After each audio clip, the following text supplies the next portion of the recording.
Career conversations can seem intimidating, but SuccessWorks is here to help. Watch this short video for tips on how to prepare for a conversation, important things to do during a conversation, and suggestions for following up with your new connection. Let's get started. Our first tip is to start by doing some initial research.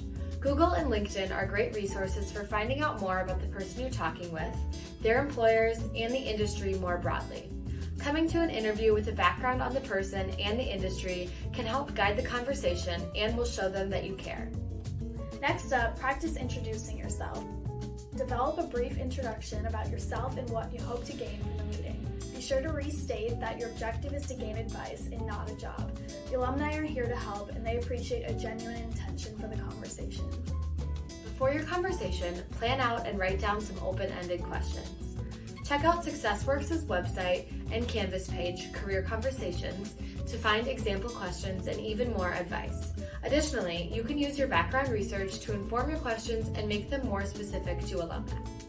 Wondering what to do during a career conversation? Follow along for our favorite tips and tricks. First up, be sure you're prepared. Many conversations are virtual, so be sure to dress appropriately, typically a nice but casual outfit. Additionally, check your internet connection and have sufficient lighting. Looking prepared will make you feel more prepared. Next, plan to arrive on time or a few minutes early for your conversation. You should arrive before the alumni to ensure that either the Zoom is all set or there's a comfortable space wherever you're meeting in person. The next tip is to remember to respect the person's time. Limit your meeting to the agreed upon time frame, typically 20 to 30 minutes. Alumni are taking time out of their busy days to help you, and respecting their time is a great way to show that you respect them. Be sure to ask the person if you can contact them again in the future with other questions. Continuing the conversation is a fundamental part of successful networking, so make sure that the alumni knows that you intend on contacting them in the future. Lastly, ask the person if they know of any other people who you could connect with in order to gain different perspectives. Alumni have many connections as they've been working in the industry for many years. They often can point you toward another person who could be helpful. You should never stop growing your network. Once you've had a chance to connect with the professional through a career conversation, there are a few simple things you can do after the meeting.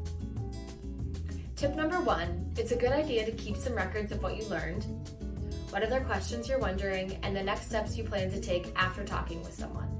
This will not only be helpful for you to look back at in the future, but this can help inform your thank you note and future communications. Sending a thank you note to express your appreciation for the time and information given is always a great choice. Make sure to send your thank you note 1 to 2 days after connecting with someone.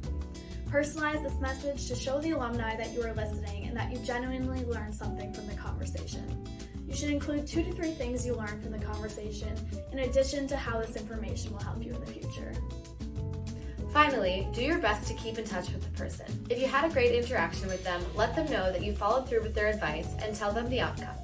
Additionally, record your interactions with the person and continue to monitor the intervals that you communicate with them at. This will help you stay organized and keep your connections fresh. Every person you meet could become an important part of your network. A career conversation communicates the first-hand experiences and impressions of someone in the industry and is directed by your questions. We hope you've enjoyed learning more about why these conversations are important, and we encourage you to use our campus page to start building your network.